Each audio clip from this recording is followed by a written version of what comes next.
الله أكبر الله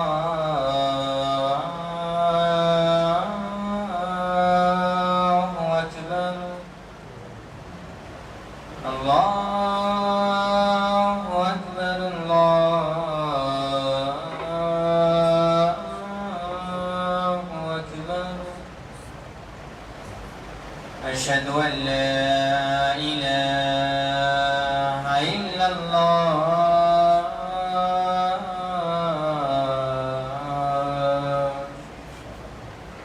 أشهد أن لا إله إلا الله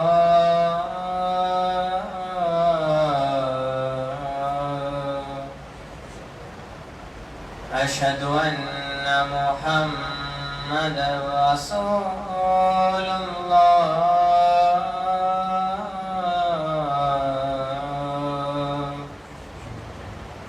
أشهد أن محمدا رسول الله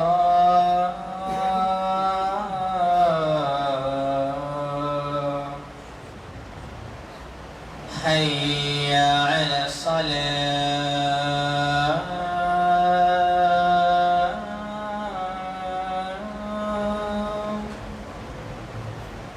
حي على الصلاة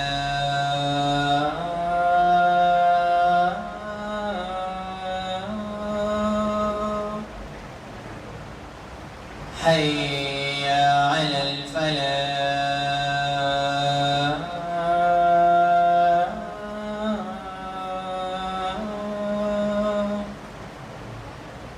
حي على الفلاح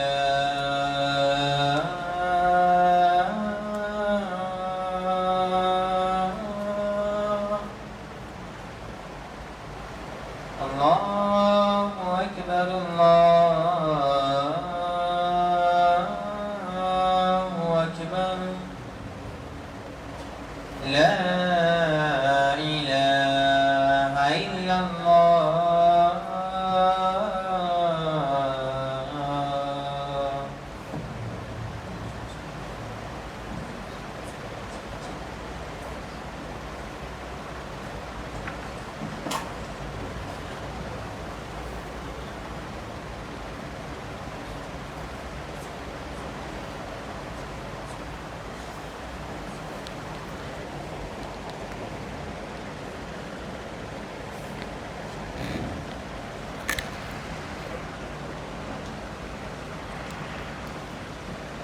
السلام عليكم ورحمة الله وبركاته. إن الحمد لله نحمده ونستعينه ونستغفره ونعوذ بالله من شرور أنفسنا ومن سيئات أعمالنا. من يهده الله فلا مضل له ومن يضلل فلا هادي له. وأشهد أن لا إله إلا الله وحده لا شريك له وأشهد أن محمدا عبده ورسوله. يا أيها الذين آمنوا اتقوا الله حق تقاته ولا تموتن إلا وأنتم مسلمون. يا أيها الناس اتقوا ربكم الذي خلقكم من نفس واحدة وخلق منها زوجها وبث منهما رجالا كثيرا ونساء. واتقوا الله الذي تساءلون به والأرحام إن الله كان عليكم رقيبا. يا أيها الذين آمنوا اتقوا الله وقولوا قولا سديدا يصلح لكم أعمالكم ويغفر لكم ذنوبكم ومن يطع الله ورسوله فقد فاز فوزا عظيما. أما بعد فإن خير الحديث كتاب الله وخير الهدي هدي محمد صلى الله عليه وسلم وشر الأمور محدثاتها وكل محدثة بدعة وكل بدعة ضلالة وكل ضلالة في النار.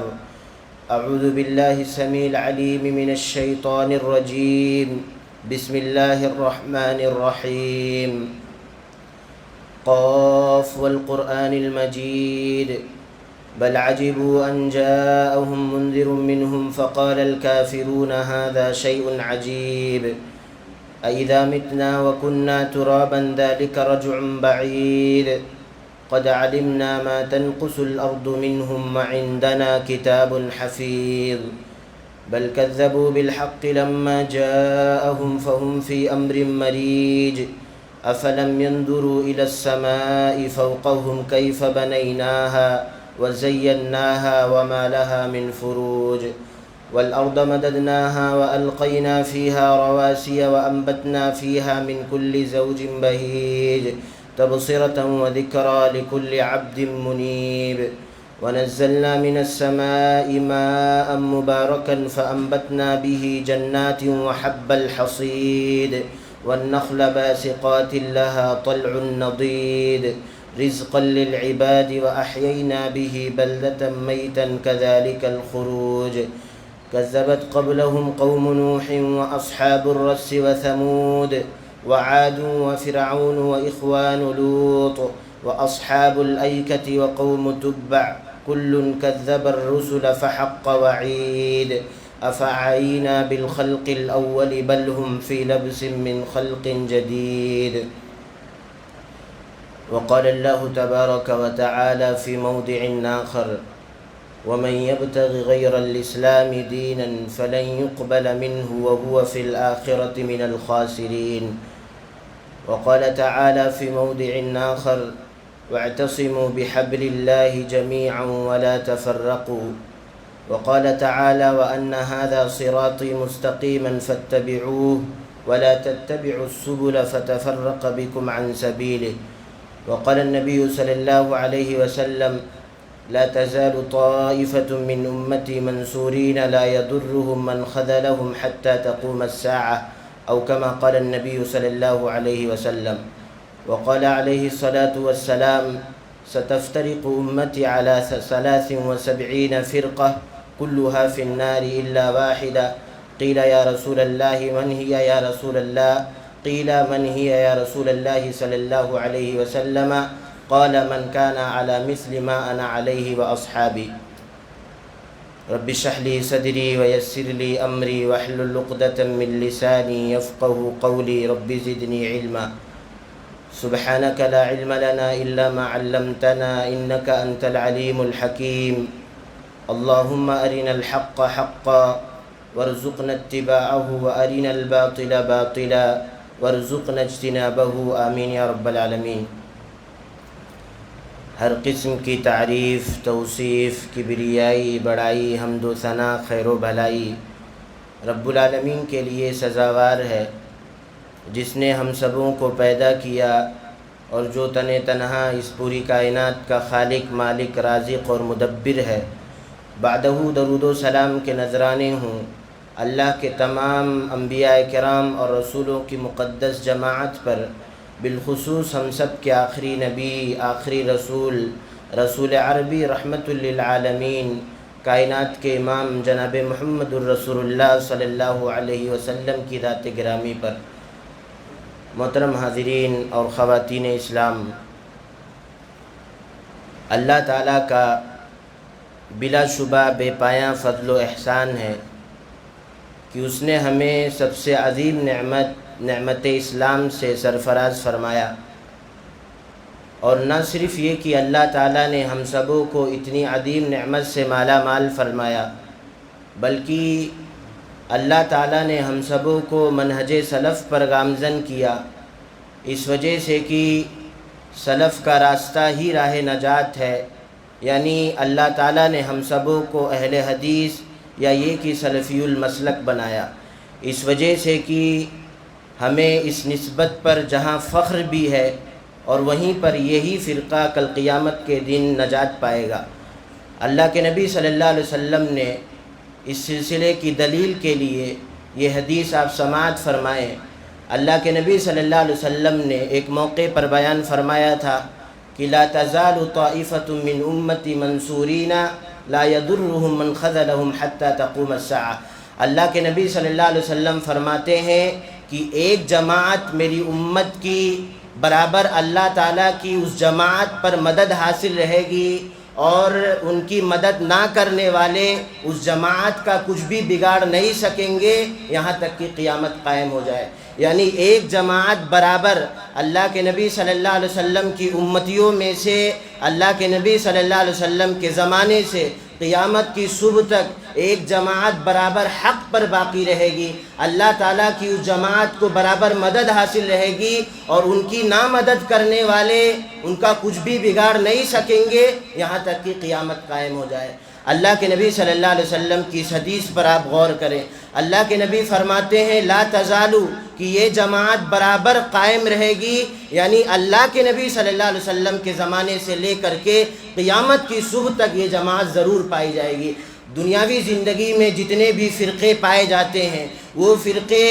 اپنے ائمہ کی طرف نسبت کرتے ہیں یا تو اپنے بزرگان کی طرف نسبت کرتے ہیں۔ کوئی بھی بزرگ ہو، کوئی بھی بڑا سا بڑا انسان ہو، کتنے بھی بڑے سے بڑے امام ہو، یہ تمام ائمہ، یہ تمام بزرگان اور اسی طرح یہ تمام لوگ اللہ کے نبی صلی اللہ علیہ وسلم کے بعد کے ہیں، اللہ کے نبی صلی اللہ علیہ وسلم کے صحابہ کے بعد کے ہیں، اور اللہ کے نبی فرماتے ہیں وہ جماعت برابر رہے گی۔ اگر آپ یہ کہتے ہیں کہ فلاں فرقہ نجات پائے گا، آپ بتلائیے وہ جماعت اللہ کے نبی صلی اللہ علیہ وسلم کے زمانے میں کہاں تھی، اور اسی طرح اللہ کے نبی صلی اللہ علیہ وسلم کے صحابہ کے زمانے میں کہاں تھی۔ اگر آپ یہ کہتے ہیں فلاں فرقہ نجات پائے گا، گویا آپ یہ کہنا چاہتے ہیں کہ اللہ کے نبی نعوذ باللہ نجات نہیں پائیں گے، اس وجہ سے کہ یہ فرقہ اللہ کے نبی صلی اللہ علیہ وسلم کے زمانے میں نہیں تھا۔ اگر آپ یہ کہتے ہیں فلاں بزرگ کے ماننے والے نجات پا جائیں گے، گویا تمام کے تمام صحابہ کرام کل قیامت کے دن نجات نہیں پائیں گے، اس وجہ سے کہ اس بزرگ کے ماننے والے جناب محمد رسول اللہ صلی اللہ علیہ وسلم کے صحابہ کے زمانے میں موجود نہیں تھے۔ اس وجہ سے یہ حدیث ہم سبوں کے لیے غور کرنے کا مقام، غور کرنے کی حیثیت رکھتی ہے۔ اسی وجہ سے علامہ احمد بن حنبل رحمہ اللہ نے اس حدیث کی تشریح کرتے ہوئے فرمایا تھا کہ اس حدیث کے اندر اللہ کے نبی صلی اللہ علیہ وسلم نے جس طائفہ کی بات کی، جس جماعت کی بات کی، اگر اہل حدیث کے علاوہ کوئی اور جماعت ہوگی، میں نہیں سمجھتا کہ وہ جماعت کامیاب ہونے والی ہوگی۔ یعنی اہل حدیث کے علاوہ اس طائفہ سے کوئی دوسری جماعت مراد نہیں ہو سکتی۔ اور جو لوگ یہ کہتے ہیں کہ اہل حدیث یہ انگریزوں کی پیداوار ہے، برٹش نے اور اسی طرح انگریزوں نے اس نام کو دیا تھا، آپ بتائیں امام احمد بن حنبل رحمہ اللہ کب انگریزوں کے زمانوں میں پیدا ہوئے؟ امام احمد بن حنبل رحمہ اللہ دوسری تیسری صدی کے امام ہیں، ائمہ اربعہ میں سے ایک جلیل القدر امام ہیں، اور نہ صرف یہ کہ یہ امام احمد بن حنبل رحمہ اللہ کا قول ہے، بلکہ علی بن مدینی رحمہ اللہ کا، عبداللہ بن مبارک رحمہ اللہ کا، خود امام بخاری رحمہ اللہ کا، ان کے استاد نعیم بن حماد رحمہ اللہ کا، اور اسی طرح متعدد کبار اہل علم کا، اسلاف اعظام میں سے متعدد کبار اہل علم کا یہی قول ہے کہ اللہ کے نبی صلی اللہ علیہ وسلم کی اس حدیث میں اللہ کے نبی صلی اللہ علیہ وسلم نے جس طائفہ کی بات کی، اس طائفہ سے اگر اہل حدیث کے علاوہ کوئی اور مسلک مراد ہے، میں نہیں سمجھتا وہ جماعت کامیاب ہوگی۔ گویا کہ اس طائفہ سے اگر کوئی جماعت مراد ہو سکتی ہے، بلا شبہ وہ جماعت کون سی ہے؟ اہل حدیث کی جماعت ہے۔ آپ دیکھیں گے جتنے بھی فرقے پائے جاتے ہیں دنیاوی زندگی میں، اہل حدیث کے علاوہ کوئی بھی ایسا فرقہ ناجیہ نہیں ہے جو اللہ اس کے رسول صلی اللہ علیہ وسلم کی ہمیشہ بات کرتا ہو۔ جب بھی کوئی مسئلہ آئے اللہ تعالیٰ کی کتاب سے دلیل طلب کرتا ہے، جناب محمد رسول اللہ صلی اللہ علیہ وسلم کی احادیث سے دلیل طلب کرتا ہے، اور یہی عین اہل حدیثیت ہے،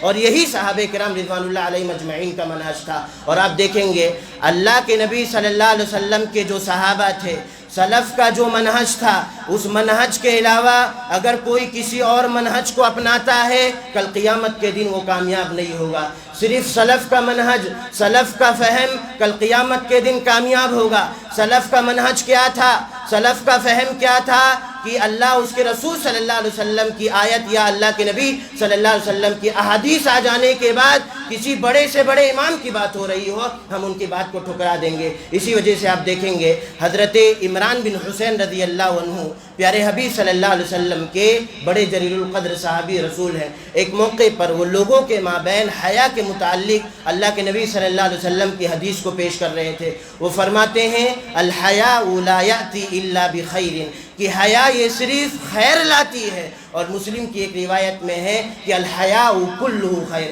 کہ حیا یہ سراپا خیر ہے۔ حیا یہ بھلائی کا نام ہے، خیر و بھلائی کا نام ہے۔ ایک آدمی ہے جو ان کی مجلس میں موجود تھا، وہ کہتا ہے کہ بڑے بڑے دانشوران نے بھی یہی بات کہی ہے۔ حضرت عمران بن حسین ناراض ہو جاتے ہیں، کہتے ہیں بیہودے، میں کائنات کے امام کی بات کر رہا ہوں اور تو کائنات کے امام کی بات کی تائید میں بڑے بڑے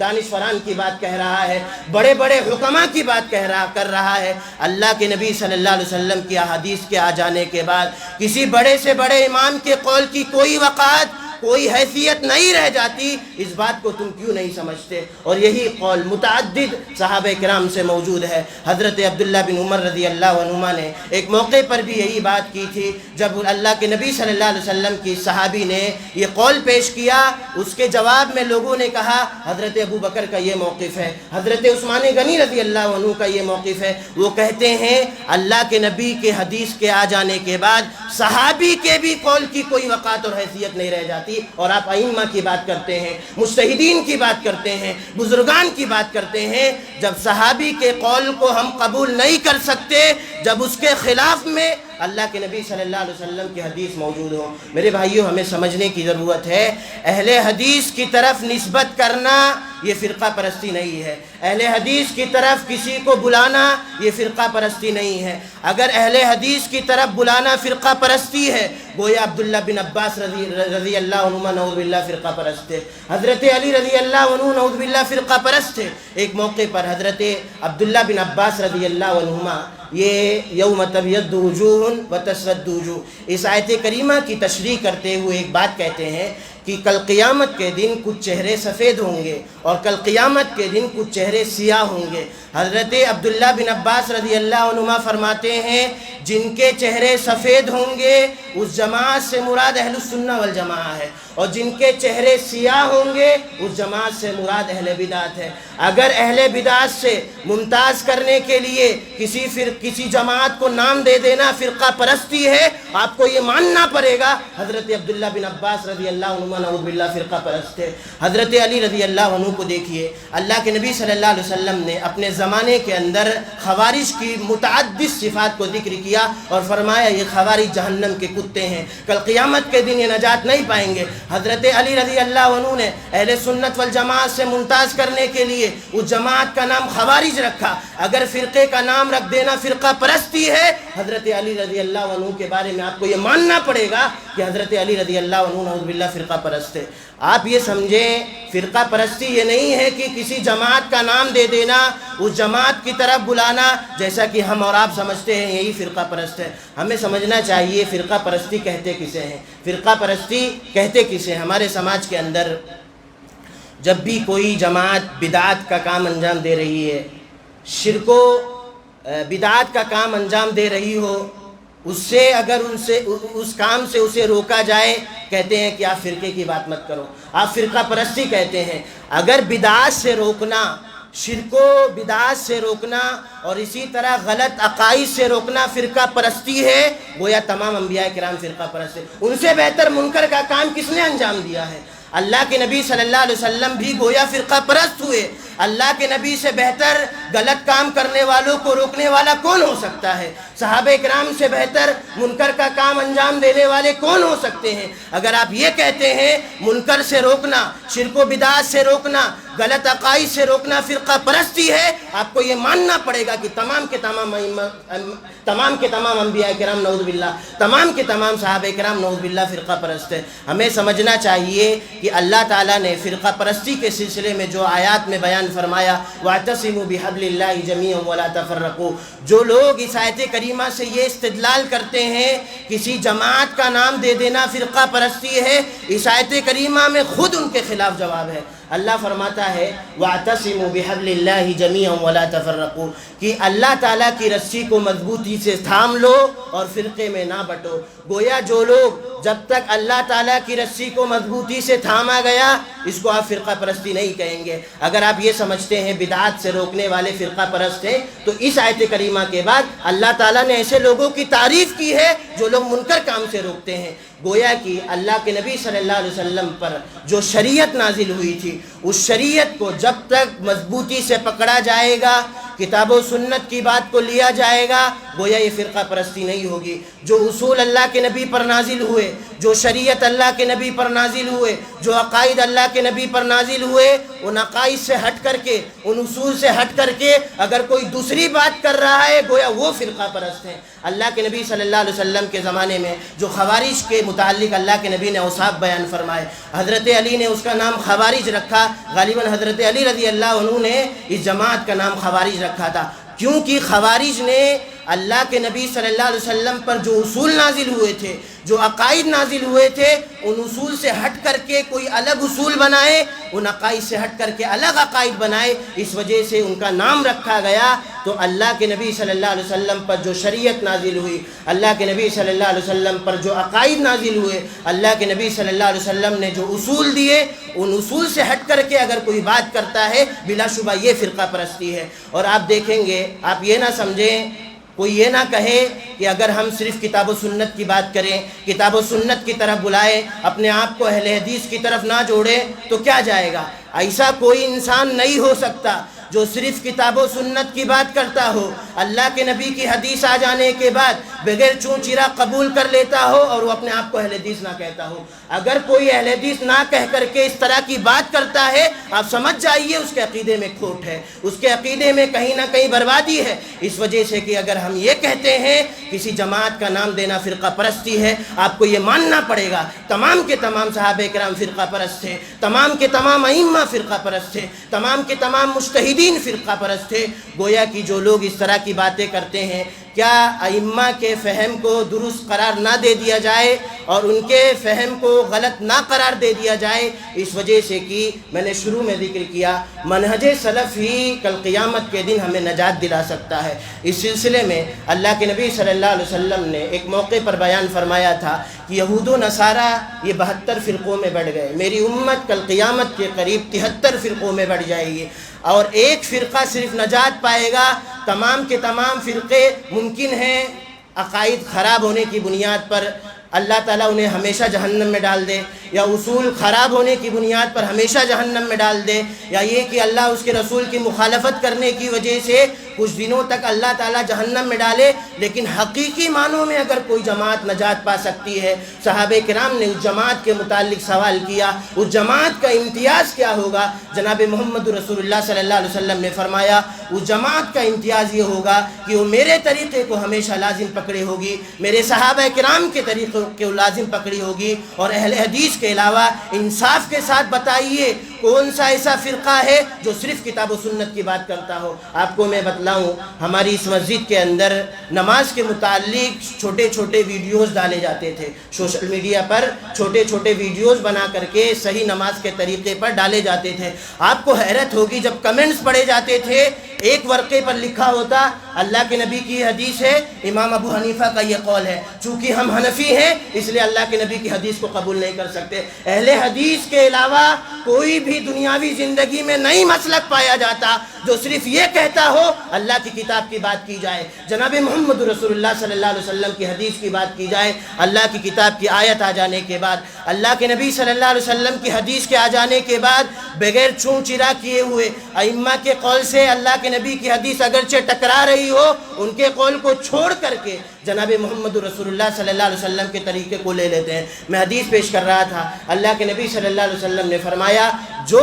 میرے طریقے پر ہوں گے اور میرے صحابہ کرام رضوان اللہ علیہم اجمعین کے طریقے پر ہوں گے، وہی جماعت کامیاب ہوگی۔ تو جو جماعت اصول سے ہٹ گئی ان کا نام دیا گیا، اور جو جماعت اصول پر باقی ہے اگر اس کا نام دے دیا جائے تو یہ فرقہ پرستی کہاں سے ہوئی؟ فرقہ پرستی کا معنی میں نے اجاگر کیا، جو اصول سے ہٹ گئے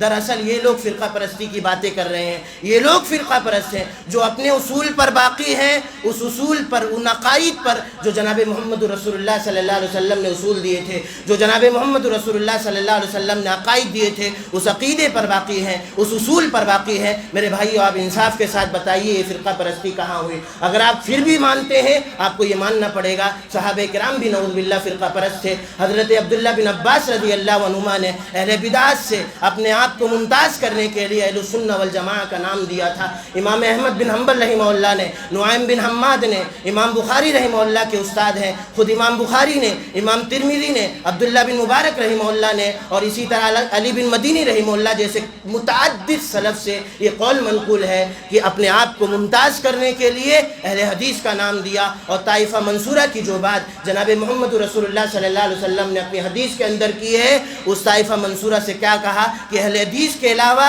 اس طائفہ سے کوئی دوسری جماعت مراد نہیں ہو سکتی ہے۔ آپ دیکھیں دنیاوی زندگی میں کچھ ایسے سیکولر لوگ بھی ہیں جو یہ کہتے ہیں کہ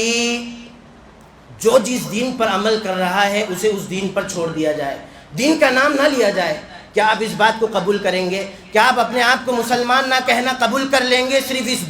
بیس پر کہ سیکولرزم کی بات ہو رہی ہے؟ اسی طرح مسلکی سیکولر بھی ہیں کہ جو اپنے آپ کو مسلمان کہہ کر کے چاہے جس عقیدے پر عمل کر رہا ہو، چاہے جس فکر کو اپنایا ہوا ہو، اسے اسی فکر پر چھوڑ دیا جائے اور صرف اپنے آپ کو مسلمان کہا جائے، اپنے آپ کو صرف مسلمان کہا جائے۔ ایک تھالی کے اندر اگر پانی ہو، اس پانی کے اندر اگر پیشاب ملا دیا جائے، گندگی ملا دی جائے، آپ اس کو پانی مانیں گے؟ آپ اس کو پانی مان کر کے پی لیں گے؟ نہیں پئیں گے، اس کا نام رکھیں گے۔ اسی طرح دین اسلام کے اندر بہت سارے لوگ ایسے چیزیں ایجاد کر کے دین اسلام کی طرف منسوخ کر دیے۔ جب دنیاوی معاملات کے اندر ہم اس شے کو تسلیم کرنے کے لیے تیار نہیں ہے، دین اسلام کے معاملات کے اندر ہم اس شے کو کیسے تسلیم کرنے کے لیے تیار ہو گئے؟ اللہ تعالیٰ نے فرمایا وَمَن يَبْتَغِ غَيْرَ الْإِسْلَامِ دِينًا فَلَن يُقْبَلَ مِنْهُ وَهُوَ فِي الْآخِرَةِ مِنَ الْخَاسِرِينَ، کہ جو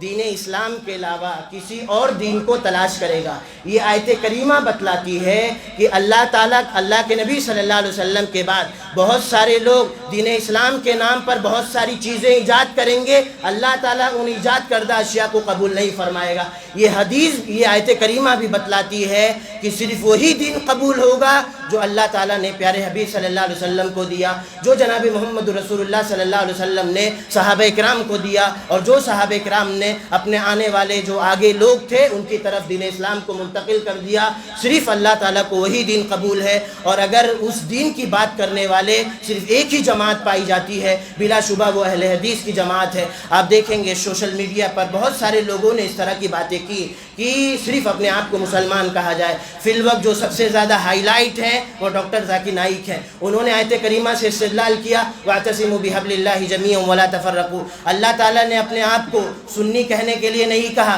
شیعہ کہنے کے لیے نہیں کہا، خارجی کہنے کے لیے نہیں کہا، اہل حدیث بھی کہنے کے لیے نہیں کہا، لہذا صرف اور صرف اللہ تعالیٰ نے بات کہی کہ اپنے آپ کو مسلمان کہا جائے۔ اور میں نے شروع میں ذکر کیا کہ کسی بھی آیت کو سمجھنے کے لیے ہمیں سب سے پہلے یہ دیکھنا ہے کیا اس آیت کریمہ سے ہمارے اسلاف نے یہی سمجھا ہے۔ اس وجہ سے کہ اسلاف کا فہم ہی کل قیامت کے دن نجات دلا سکتا ہے۔ اسلاف کے فہم کے علاوہ کسی اور فہم پر عمل کر کے ایک انسان یہ سوچے گا کل قیامت کے دن میں کامیاب ہو جاؤں گا، وہ ہرگز کامیاب نہیں ہو سکتا۔ اسلاف نے اس سے کیا سمجھا؟ اگر اسلاف نے اس سے یہی سمجھا ہوتا کہ صرف اپنے آپ کو مسلمان کہا جائے تو نعوذ باللہ حضرت عبداللہ بن عباس رضی اللہ عنہما اہل بدعت سے اپنے آپ کو ممتاز کرنے کے لیے اہل سنہ کا لقب نہیں دیتے۔ حضرت علی رضی اللہ عنہ جن لوگوں نے بدعات کو انجام دیا ان کا نام خوارج نہیں دیتے۔ دیگر کبار اہل علم نے جو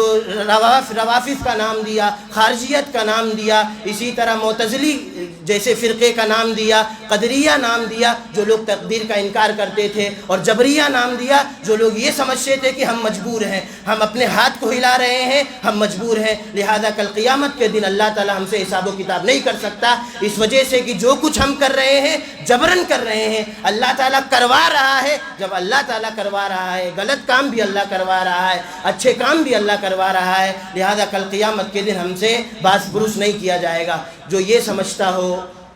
کہ صرف اپنے آپ کو مسلمان کہا جائے، اس کا یہی فہم ہو، کیا اس کے فہم کو ہم باطل نہیں قرار دے سکتے؟ اس وجہ سے کہ امت کے تمام لوگوں کا اس بات پر اجماع ہے کہ کسی جماعت کو نام دے دینا یہ فرقہ پرستی نہیں ہے۔ پوری امت کو باطل ٹھہرانے سے بہتر کیا یہ نہیں ہے کہ ڈاکٹر ذاکر نائک جیسے اسکالرز کے فہم کو باطل ٹھہرا دیا جائے؟ اس وجہ سے کہ ڈاکٹرز کے فہم پر چلنے والا کل قیامت کے دن نجات نہیں پائے گا، اسلاف کے فہم پر چلنے والا، منہج سلف پر چلنے والا کل قیامت کے دن نجات پائے گا۔ اللہ نے فرمایا وَمَن يُشَاقِقِ الرَّسُولَ مِن بَعْدِ مَا تَبَيَّنَ لَهُ الْهُدَى وَيَتَّبِعْ غَيْرَ سَبِيلِ الْمُؤْمِنِينَ نُوَلِّهِ مَا تَوَلَّىٰ وَنُصْلِهِ جَهَنَّمَ۔ اللہ فرماتا ہے جو رسول کی مخالفت کریں گے اور اسی طرح صحابہ کے راستے کے علاوہ کسی اور راستے پر چلیں گے، اللہ تعالیٰ نے کہا وَيَتَّبِعْ غَيْرَ سَبِيلِ الْمُؤْمِنِينَ کہ مومنین کے راستے کے علاوہ کسی اور راستے پر چلیں گے۔ اور سب سے پہلے قرآن کے مخاطب کون تھے؟ صحابہ تھے۔ گویا اس مومنین سے مراد صحابہ کرام ہیں۔ گویا انڈائریکٹلی اللہ نے یہ کہا صحابہ کے فہم کے علاوہ کسی فہم کو اپنایا جائے گا، صحابہ کے راستے کے علاوہ کسی اور راستے کو اپنایا جائے گا، کل قیامت کے دن وہ نجات نہیں پائے گے۔ آپ لوگ یہ سمجھتے ہیں کہ ڈاکٹر ذاکر نائک جیسے اسکالرز کی تقریروں کو سننے سے کیوں روکا جاتا ہے؟ آپ بتائیے، جو یہ سمجھتا ہو کہ اہل حدیث بھی کتاب و سنت کے قریب ہے، بالکل ہے نہیں بلکہ کتاب و سنت کے قریب ہے۔ جو یہ سمجھتا ہو اللہ تعالیٰ ہر جگہ موجود ہے، جو یہ سمجھتا ہو اللہ کے نبی پر ایمان نہ لا کر کے جنت میں جانے کے چانسز ہیں، بلکہ حدیث یہ کہتی ہے جو رسول میں سے کسی بھی رسول کا انکار کر دے کل قیامت کے دن جنت میں جانے کی دور کی بات، وہ ہمیشہ ہمیشہ ایسا انسان جہنم میں رہے گا۔ اگر وہ واقعی معنوں میں عقیدہ رکھتا ہے کہ رسولوں میں سے کسی بھی رسول کا انکار کر دیا جائے۔ اور یہاں پر جناب محمد رسول اللہ صلی اللہ علیہ وسلم کی بات ہو رہی ہے۔ ایک آدمی نے سوال کیا تھا، اس موقع پر انہوں نے یہ فرمایا تھا، تو جس کا یہ عقیدہ ہو اللہ تعالیٰ ہر جگہ موجود ہے، جو اپنے اسٹیجوں پر بدعتیوں کو ہوا دیتا ہو، بدعتیوں کو بلاتا ہو، لاکھ آپ یہ کہو کہ ان کا یہ مقصد نہیں تھا، ان کا یہ مقصد نہیں تھا، اس وجہ سے کہ حدیث یہ کہتی ہے اگر ایک انسان کو آپ کو جاننا ہے، آپ دیکھیے اس کے فرینڈ سرکل کیسے ہیں۔ جب ان کے فرینڈ سرکل بدعتی ہیں تو ان کا منہج کیا ہوگا؟ اس مسجد کے اندر اگر ٹرسٹی بدعتیوں کو بلائے، خرافاتیوں کو بلائے، قدریوں کو بلائے، جبریوں کو بلائے اور لاکھ ٹرسٹی کہیں کہ ہمارا یہ مقصد نہیں ہے، ہمارا یہ عقیدہ نہیں ہے، آپ ماننے کے لیے تیار ہیں، پھر ایسے لوگوں سے آپ نے دوستی کیوں کی ہے؟ اس وجہ سے کہ اللہ تعالیٰ نے آیت کریمہ میں بیان فرمایا لا تجد قوما یؤمنون باللہ والیوم الآخر یوادون من حاد اللہ ورسولہ۔ اللہ فرماتا ہے کسی بھی انسان کو جو اللہ تعالیٰ پر اور یوم آخرت پر ایمان رکھتا ہو، آپ یہ نہیں پاؤ گے کہ وہ ایسے لوگوں سے دوستی کرتا ہو جو اللہ اس کے رسول صلی اللہ علیہ وسلم کے دشمن ہیں، جو اللہ اس کے رسول صلی اللہ علیہ وسلم کی مخالفت کرتے ہیں۔ عقیدوں میں ایسے ایسے عقیدے ایجاد کر لینا جو کتاب و سنت کے عقیدے نہیں ہیں، کیا ہم ایسے لوگوں سے دوستی کر سکتے ہیں؟ عقیدوں میں ایسے ایسے عقیدے ایجاد کرنے کے بعد جب ہم ایسے لوگوں سے دوستی نہیں کر سکتے، ان سے ممتاز کرنے کے لیے اگر ہم نے کسی جماعت کا نام رکھ دیا، تو میرے بھائیو آپ بتائیے فرقہ پرستی کیسے ہوئی؟ آپ بتائیے یہ فرقہ پرستی کیسے ہوئی؟ دنیاوی زندگی کے اندر بہت سارے لوگ ایسے موجود ہیں جو یہ کہتے ہیں کہ دین کے نام نہ لیا جائے، سب لوگ اپنے آپ کو انسان کہو۔ کیا آپ اس بات کو تسلیم کرو گے؟ نہیں تسلیم کر سکتے۔ کیا صرف اپنے آپ کو آپ انسان کہنے کے لیے تیار ہو، کسی بھی دین کی طرف اپنے آپ کی نسبت نہ کرنے کے لیے تیار ہو؟ آپ نہیں تیار ہوگے۔ اسی طرح جب دین کے اندر 73 فرقے اللہ کے نبی صلی اللہ علیہ وسلم کے بتائے گئے حدیث کے مطابق جب 73 فرقے ہوں گے، 72 فرقوں کے ظاہر ہے نام ہوں گے، تو اگر ایک فرقے کا جو عین کتاب و سنت پر عمل کرنے والا ہو، کتاب و سنت کی طرف دعوت دینے والا ہو، اگر وہ جماعت اپنے آپ کا نام رکھ دیتی ہے، اور خود ہم نے نام نہیں رکھا ہے بلکہ ہمارے اسلاف نے اس جماعت کا نام رکھا ہے، اگر اسلاف نے نام رکھ دیا تو میرے بھائیو آپ بتائیے یہ فرقہ پرستی کیسے ہوئی؟ جب ایک تھالی کے اندر اگر پانی ہو، اس کے اندر گندگیاں ملا دی جائے، آپ اس کو پانی نام نہیں رکھ سکتے بلکہ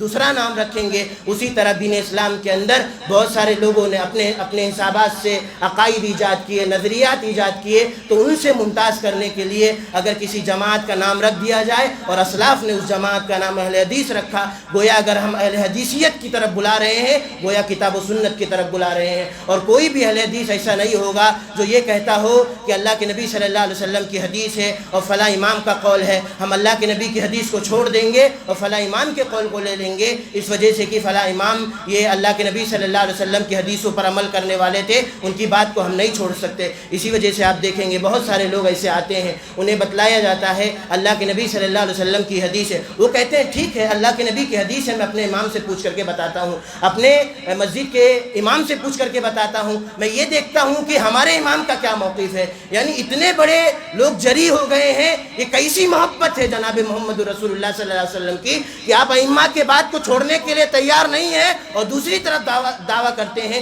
کہ ہم اللہ کے نبی صلی اللہ علیہ وسلم سے محبت کرتے ہیں۔ خلاصہ کلام یہ ہے، فرقہ پرستی کے صحیح معنی و مفہوم کو ہم سمجھے۔ کوئی بھی انسان اگر آیت کریمہ کی تشریح پیش کر رہا ہو، ہم یہ دیکھیں کہ سلف کا اس آیت کریمہ کے متعلق کیا موقف تھا۔ اگر کوئی آیت کریمہ کی تشریح پیش کر رہا ہے، وہ تشریح فہم سلف سے ٹکرا رہی ہے، ہم اس کی تشریح کو رد کر دیں گے اور فہم سلف کو لے لیں گے، اس وجہ سے کہ فہم سلف ہی کل قیامت کے دن نجات پا سکتا ہے۔ اور دوسری چیز یہ کہ ہم اہل علم کے علاوہ، اور اہل علم میں بھی جو اپنے آپ کو اہل علم کہتے ہیں، اور ایسے لوگ جن کا منہج واضح نہیں ہے، جو عقائد کے اندر گڑبڑیاں کیے ہوئے ہیں، ان کی بھی تقریرات کو سننے سے ہم روکتے ہیں۔ کیونکہ آپ دیکھیں، انصاف کے ساتھ سنیے اور غور کیجئے۔ علامہ ابن سیرین رحمہ اللہ نے ایک موقع پر فرمایا تھا، ان ھذا العلم دین فانظروا عمن تاخذون دینکم، کہ یہ جو معاملہ ہے دین کا معاملہ ہے، اسے اتنے ہلکے میں نہ لیا جائے۔ آپ کس سے علم حاصل کر رہے ہیں، پہلے آپ دیکھیں وہ اس لائق ہے یا نہیں۔ آپ دیکھیں کسی بھی اسکالر سے روکا جاتا ہے، وہ یہ کہتے ہیں ہم اچھی باتوں کو لے لیں گے، بری باتوں کو چھوڑ دیں گے۔ آپ اچھی بری باتیں دور کی بات ہے، کیا پہلے آپ نے اچھی باتوں کو لینے سے پہلے یہ دیکھا کہ اس کا منہج کیا ہے؟ ابو الزناد رحمہ اللہ، عبداللہ بن ذکوان رحمہ اللہ، یہ حضرت ابو ہریرہ رضی اللہ عنہ کے جلیل القدر شاگرد ہیں۔ وہ یہ کہتے ہیں کہ میں نے مدینہ کے اندر ادرکت بالمدینۃ مئۃ، میں نے مدینہ کے اندر ایسے 100 لوگوں کو پایا جو امانت داری میں اونچے مقام پر فائز تھے، لیکن ہم ان سے حدیثوں کو نہیں لیتے تھے، اس وجہ سے کہ وہ حدیثوں کے لینے کے اہل نہیں تھے۔ دین اسلام کا معاملہ ہے، دنیاوی زندگی میں اگر ایک انسان بیمار ہوتا ہے، بیماری کا معاملہ سیریس ہو جائے، چلتے پھرتے کسی سے مشورہ طلب نہیں کرتا، بلکہ وہ اسپیشلسٹ کی طرف جاتا ہے اور ان سے مشورہ طلب کرتا ہے۔ ایسے صورت میں ہم کیا کریں اور کیا کیا جائے، اور یہ دین اسلام کا معاملہ ہے۔ کل قیامت کے دن اگر دین اسلام کے علاوہ کسی اور عقیدے کو ایجاد کر لیا گیا، اسے اپنایا گیا، کسی اور فکر پر اپنا عمل کیا گیا، بلا شبہ ایسا انسان کل قیامت کے دن کامیاب نہیں ہو سکتا۔ کسی بھی اسکالر کو سننے سے پہلے سب سے پہلے آپ یہ دیکھیں کہ اس کا منہج کیا ہے، اس وجہ سے کہ آپ اچھی باتوں کی جو بات کر رہے ہیں وہ دین ہی کی باتیں ہیں نا، تو آپ دین کی باتیں لینے جا رہے ہیں، اور دین کا معاملہ آپ کی نگاہ میں اتنا سستا ہو گیا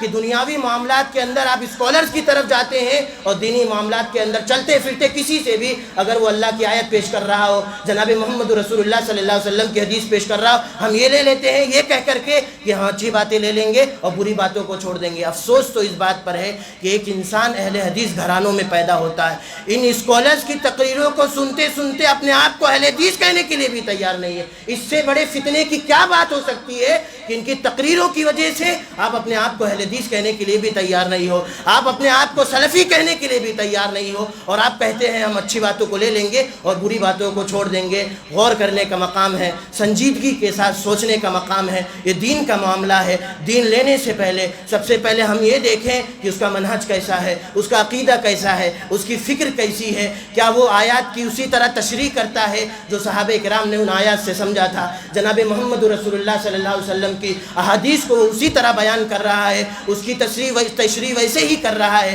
جیسے صحابہ کرام نے سمجھا تھا۔ اگر معاملہ اس کے برعکس ہے ہم ان سے دین نہیں لیں گے۔ ایسے بہت سارے لوگ پڑے ہوئے ہیں جو اول فول باتیں بکتے ہیں، اپنے عقائد کو احادیث کی روشنی میں ثابت کرنے کی کوشش کرتے ہیں باطل طریقے سے، لہذا غور کرنے کی ضرورت ہے، انصاف کے ساتھ سمجھنے کی ضرورت ہے۔ رب العالمین سے دعا ہے کہ اللہ تعالیٰ جو بھی باتیں کتاب اللہ و سنت رسول کے حوالے سے کہی گئی، اللہ تعالیٰ ہمیں ان تمام باتوں پر عمل پیرا ہونے کی توفیق عنایت فرما۔ رب العالمین جب تک ہمیں دنیا میں زندہ رکھ، کتاب و سنت پر زندہ رکھ۔ آمین وآخر دعوانا الحمدللہ رب العالمین۔